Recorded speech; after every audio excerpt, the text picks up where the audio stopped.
My name is Kenzie from Mudpuppy Stitchery. I am a cross-stitch designer, I am a bird nerd and a wildlife lover, and I enjoy doing all of the crafty things. So if you're new, welcome. I hope that you like what you see, and I hope that you'll continue to follow up with me on all of my future videos. For my current subscribers, thank you so very much for your continued support. I greatly appreciate it. Well, hello and welcome along to video number 41. I hope you had a couple great weeks and have had some good stitching time. So my last video was a WIP Parade, and I ended up having some pretty bad audio issues, which was super disappointing and ended up being so much work to have to record audio over what I had already filmed. I think it turned out okay despite being extremely frustrating, and I was not about to refilm the entire WIP Parade again.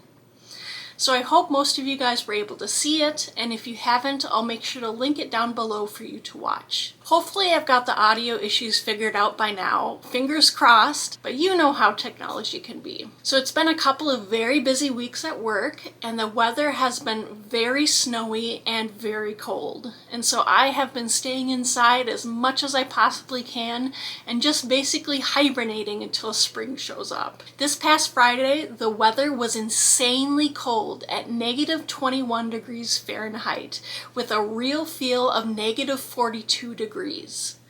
And my sister did a science experiment where she left out a wet t-shirt hanging outside in that weather, and in about 10 to 15 minutes it froze solid. So pretty crazy. And to be honest, January, February, and March are the 3 hardest months of the year for me, with the dark and the cold and really not many holidays to look forward to.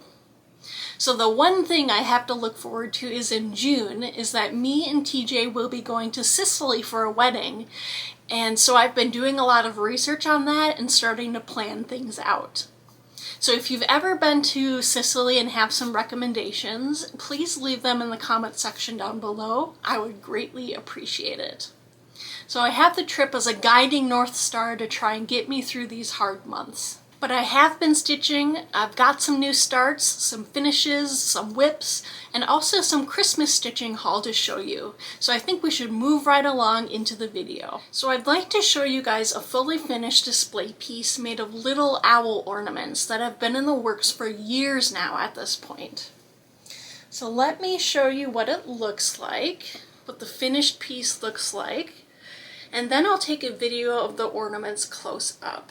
So the chart is called Owl Faces from Noosa Creations on Etsy, and these were stitched on an 18 count Rustico Ada that you can find at your local craft store. I started stitching these in beginning of 2022 and finished stitching them in March of 2023. So why am I showing these to you now?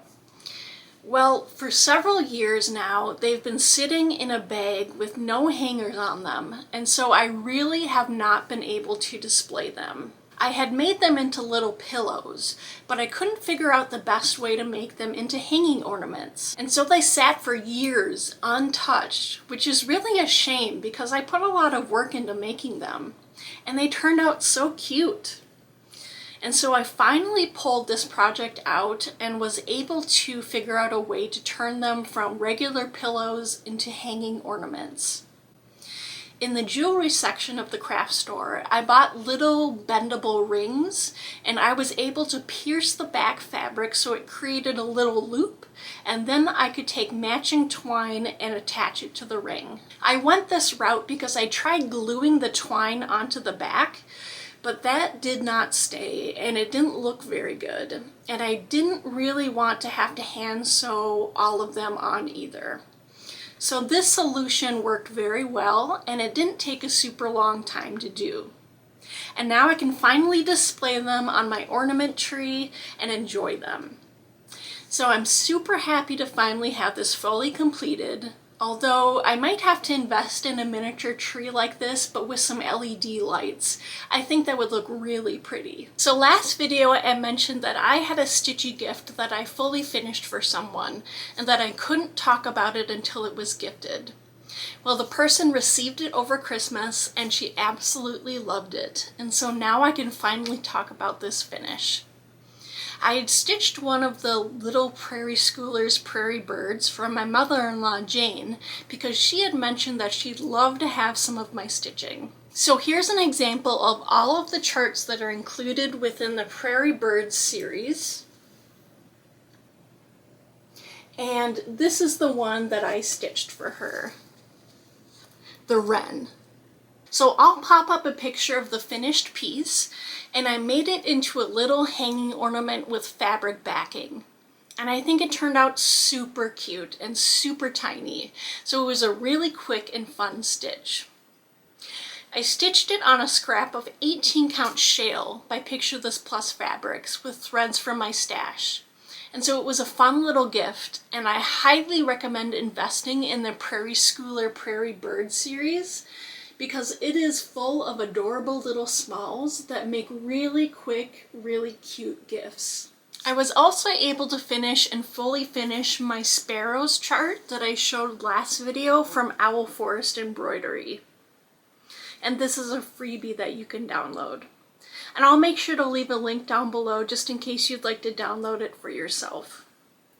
It's a cute little chart, only 57 by 72 stitches, and it's stitched up really quickly.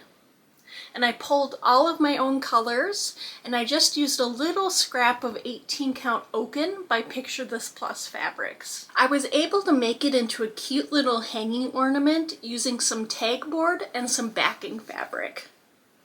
And I had bought this set of baker's twine in different colors, and the gold and the white ended up working really, really well. At the time, I had run out of hot glue, and so I ended up having to use fabric glue, which might have turned out to be a better choice in the long run, because I really like how it turned out. The only bad thing about fabric glue is that it takes a while to dry, and so it's sometimes hard to keep the twine in the exact right spot, so I ended up using sewing pins to pin it into place while it dried. And it worked out really well, and I think it made the finish turn out super clean and neat. So I'm very happy about that. And I just backed it with a little bit of green polka dot fabric from my stash. So I would definitely recommend this pattern as a stitched gift for someone else because it does not take long to stitch and it creates the cutest little ornament finish. So I had a brand new start on New Year's Eve, and that was Live on Little by Plum Street Samplers, and it is a super big chart. It is 307 by 207 stitches, and it is a lot of solid stitching. But I have always loved this chart, and Helen D inspired me to buy it because she started it a while ago and it looks so good. And I actually made some pretty decent progress on this. And I finished some of the fish and the mermaid and one of the whales. So I'm changing some of the colors from what I have in stash, and I chose a couple overdye threads that I'm really happy with. So I stitched the fish and the mermaid tail in Bracken by Color and Cotton, and I stitched the whale in Dove from Weeks Dye Works. I think the variegation in both of those looks really great, and I actually prefer how this looks rather than what they used on the model. I think the fish were like some sort of yellow color, and I wasn't too keen on that, and so changing it to a greeny gray seemed like a much better choice. So this has been super fun to stitch on. And I ended up choosing 18 count Moonstone by Fiber on a Whim Fabrics as my fabric choice, and it looks awesome on this color. Even though I technically started this on the last day of 2025, I think it's pretty cool that I'll be stitching this during the 250th anniversary of the country in 2026. So my next plan of action is to just keep going down the line and do the deep sea portion of the stitch. And then I'll have an idea of how long this piece will be. So I'm excited to have this in my new rotation, and it'll be fun to get back to. So I had a second start on January 3rd, and that was Flower 296 by Box and Fox on Etsy. And this is a really cool, modern, full coverage floral abstract that was gifted to me from my mom a couple years ago. and I just haven't gotten to it yet. So I'm really pleased that I was able to kit it up and get a start on it. And I made a decent amount of progress on it. And I started in the top left corner and was able to make it down to this flower. So it's super fun to stitch because it's a lot of block stitching, and so I can see this being a really good, easy piece to pull out when my brain is just a little bit fried. The colors are just gorgeous and so happy and so fun, and I'm really glad that I finally got a start on it. And I have noticed that I am missing the dark green background thread, so I'll have to make sure to pick up a couple skeins of that and keep going on that. So my next plan of action is to stitch towards this big flower right here, and then I'll see where I want to go from there. So this is so much fun, and I can't wait to make some progress on this one. Next, I'd like to show you two new starts. One is crochet and one is a knitting project. So over the Christmas holidays, I became a little obsessed with crocheting some granny octagons. Not granny squares, granny octagons. And it was this video right here that inspired me and showed me how to do it, and I'll make sure to leave a link to the tutorial below. But this channel is called Jane Sneed and Peever, and she makes a ton of beautiful granny square designs into pillows, blankets, and even shirts that you can wear. So her design showed these beautiful purples and greens and whites, and I absolutely love the color combination. But I didn't have those colors, and I didn't want to go out and buy more yarn. So I pulled some colors from my stash and tried it out for myself, and it turned out really cool. And then I started to join them together to create a panel, and this is what I got. So my idea is to try and make this into a square panel by doing half granny squares in these little areas right here. And Jane also has tutorials on how to do that as well. But once I have a square panel, then I could possibly start making it into panels for a cardigan. So we'll see if I keep going on this. It was kind of an obsession for about a week, and then it's gone by the wayside since then. So it was a fun crochet project that I wanted to share with you guys. And I had no idea before I saw the video that you could make granny square octagons. It is just crazy. But again, her tutorial will be linked down below if you're interested in trying it out for yourself. So I tried something completely out of my wheelhouse, and I learned how to knit. Now, I've done knitting in the past when I was probably middle school aged, but I think I only learned the knit stitch and not the purl stitch. And so the very, very basics. And I think I was just working on making scarves. I've always loved the texture of the stockinette stitch. It is just so elegant and pretty. And since I'm much more confident in crochet, I've always tried to find a crochet stitch that looks like knitting and could not find one that I liked. So I just decided that I might as well learn how to knit if I like the stitch so much. And I've been successfully knitting and purling. So that's been really exciting. And I did go out and I bought some straight needles and some circular needles because I can't just make something simple like a scarf to start out with. I want to make a basic knitted sweater. Now, I initially tried making a sweater with the circular needles, but ended up not having the correct length of cord. So I was able to find this tutorial, which I'll link down below, where you can knit a basic sweater using straight needles.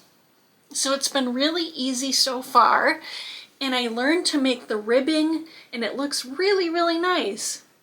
I think the texture is really cool and really stretchy. And then I transitioned into just straight stockinette stitch, which I love, and have been working on that since then. For some reason, I have 2 holes in my piece.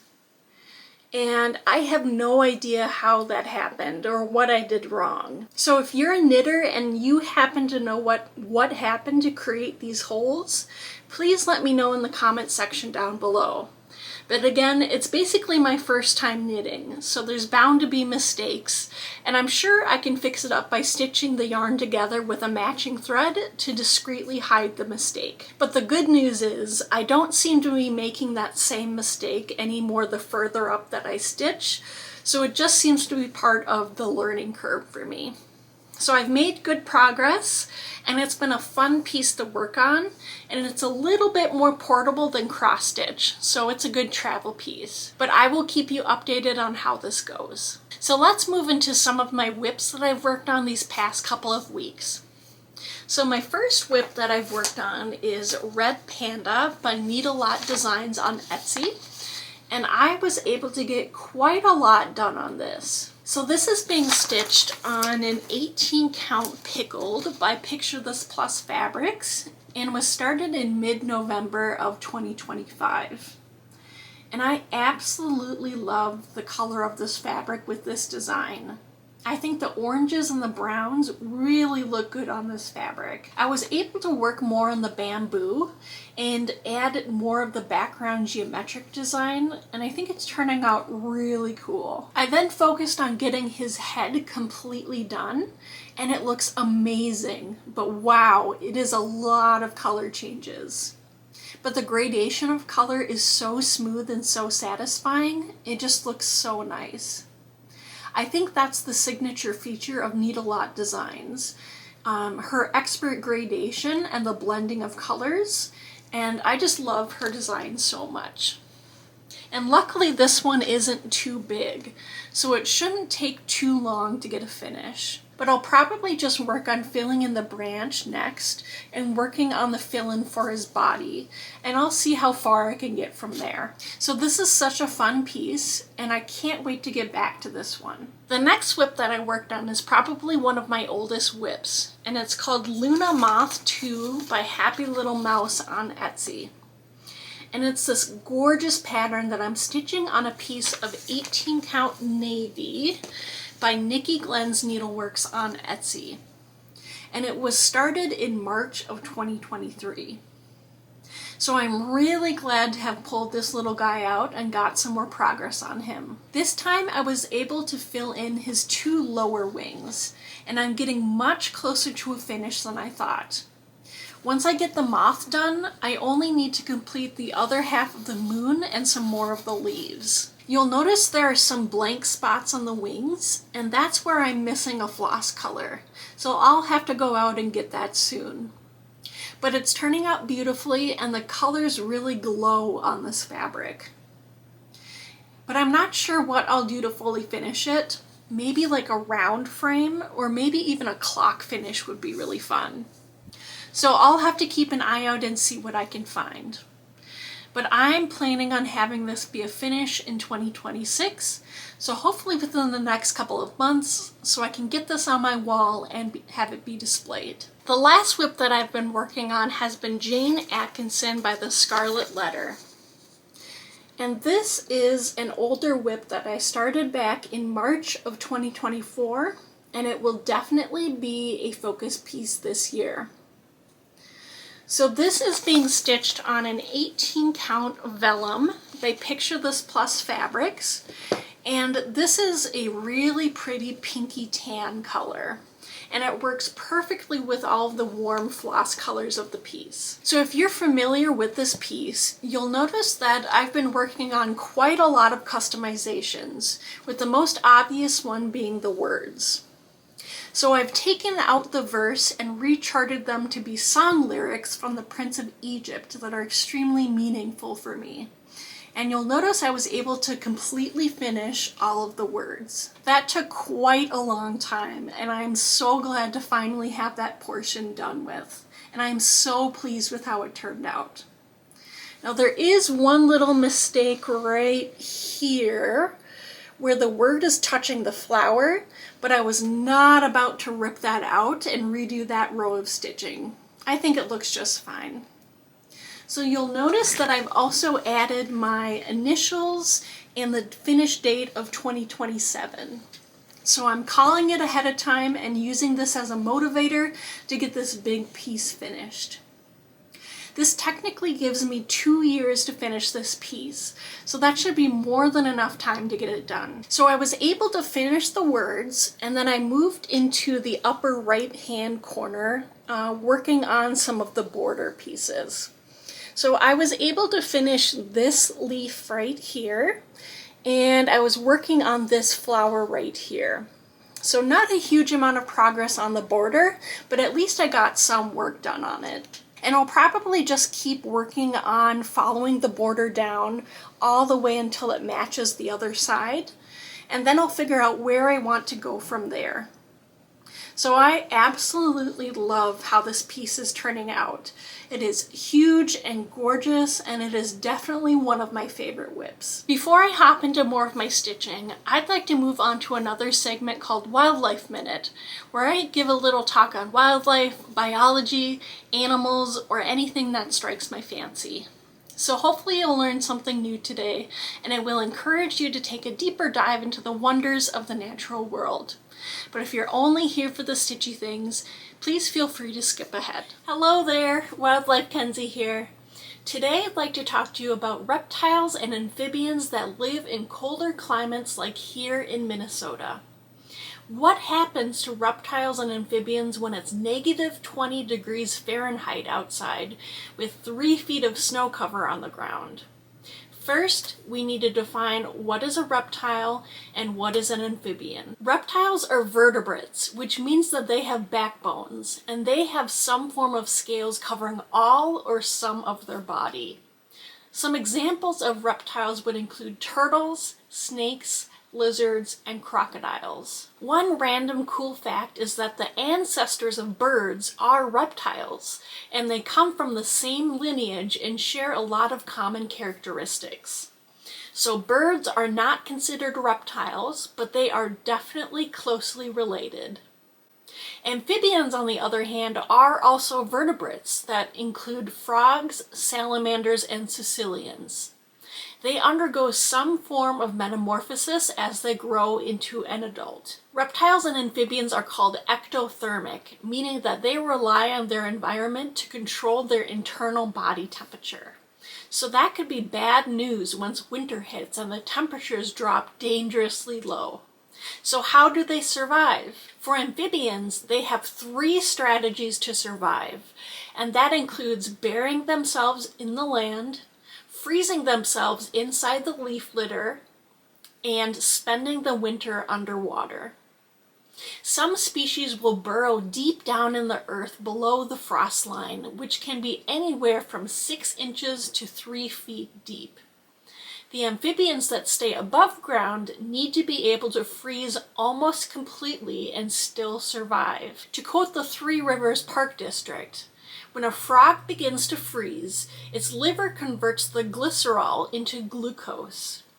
The glucose is then circulated into the frog's major organs so that ice crystals do not form in its organ tissues.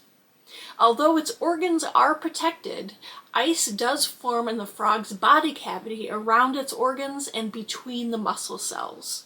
Up to 65% of a frog's total body water will freeze in the winter. The other way some amphibians can survive would be to live below the water, near the bottom, as they absorb oxygen through their skin.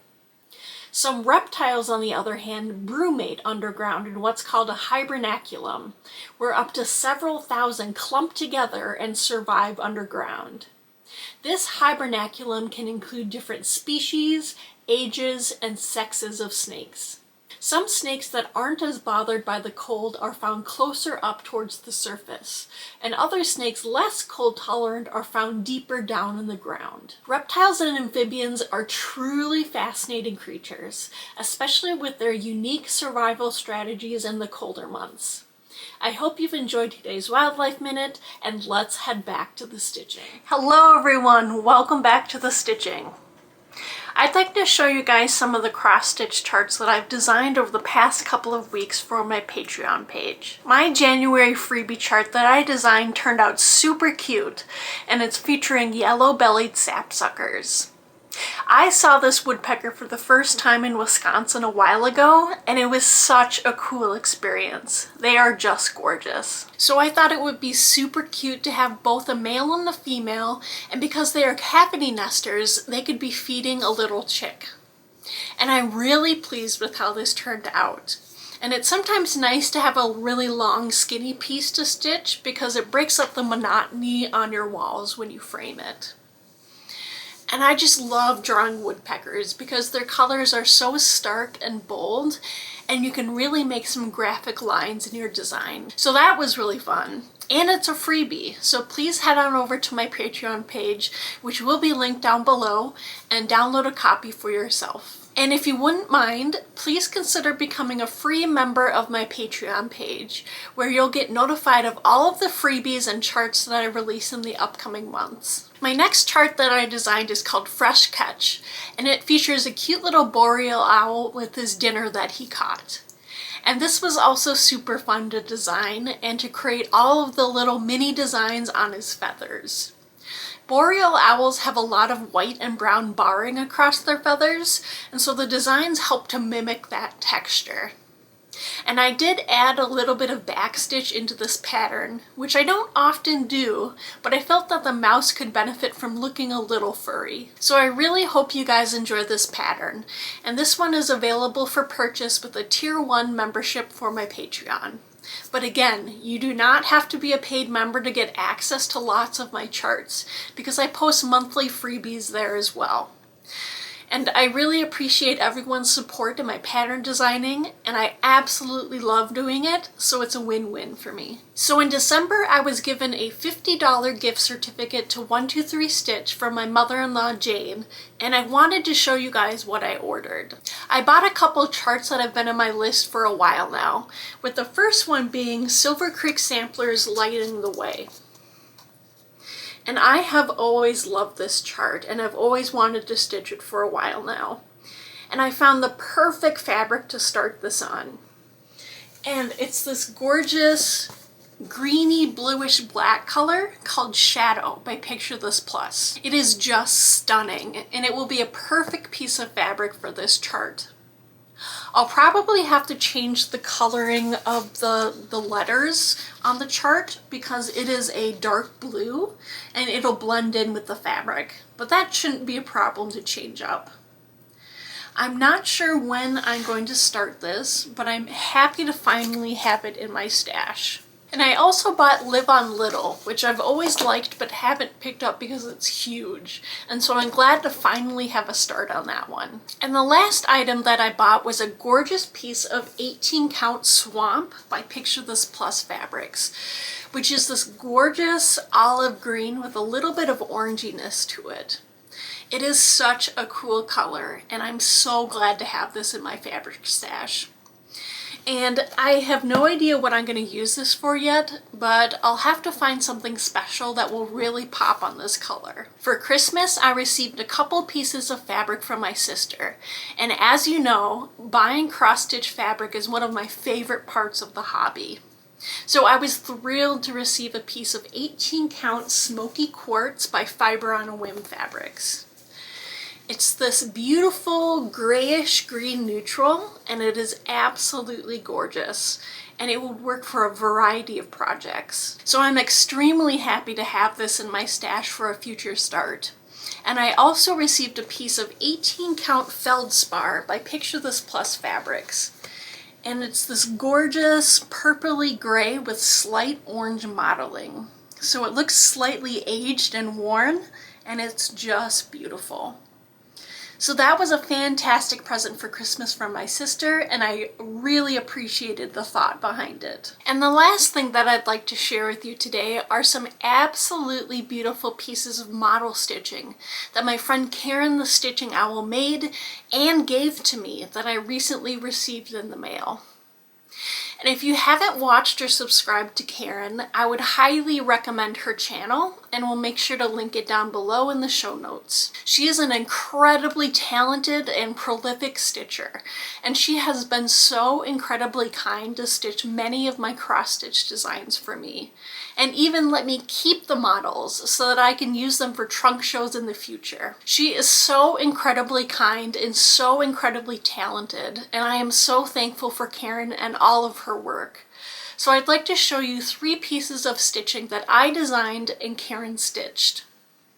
The first stitch is called Gold Among the Flowers, and it's available for purchase on my Etsy page, which will be linked down below.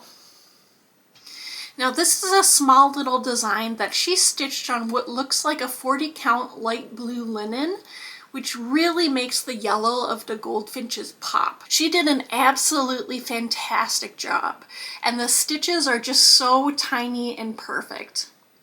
And this is such a fun little piece, and I need to find the perfect frame for it. So that is the first piece. The second piece is called Keel Billed Toucans, and it's available for purchase on my Patreon page. Now this is a full coverage piece, and that features 2 amazing and colorful toucans. But if you're not interested in stitching the whole thing, that's totally fine as well, because my friend Bethany of Bethany the Bird Stitcher on YouTube, I'll make sure to link her down below. She just chose a beautiful green background and just stitched the toucans, and it turned out amazingly well. So there's a lot of options for this piece.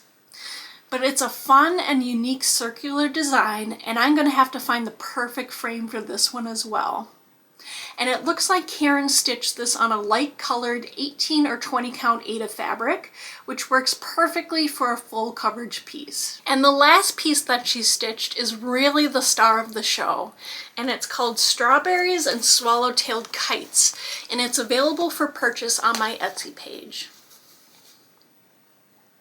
So this is the last design in my Raptors and Fruit series, which includes an eagle, an owl, a hawk, a falcon, an osprey, and a kite.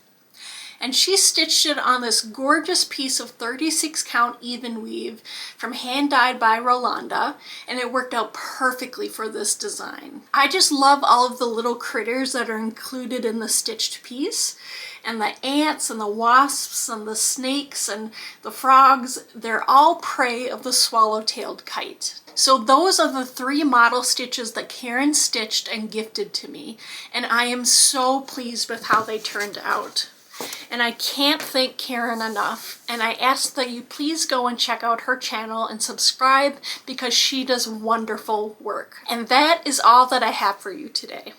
I hope you enjoyed today's video, and if you did, please like the video, please comment down below, and check out my Etsy page, which will also be linked, and please follow me at Mudpuppy Stitchery on Instagram to keep an eye on what I'm doing in between videos. I appreciate you so very much, and I hope to see you in a couple weeks. So take care, do some bird watching, and stitch all of the things. Bye!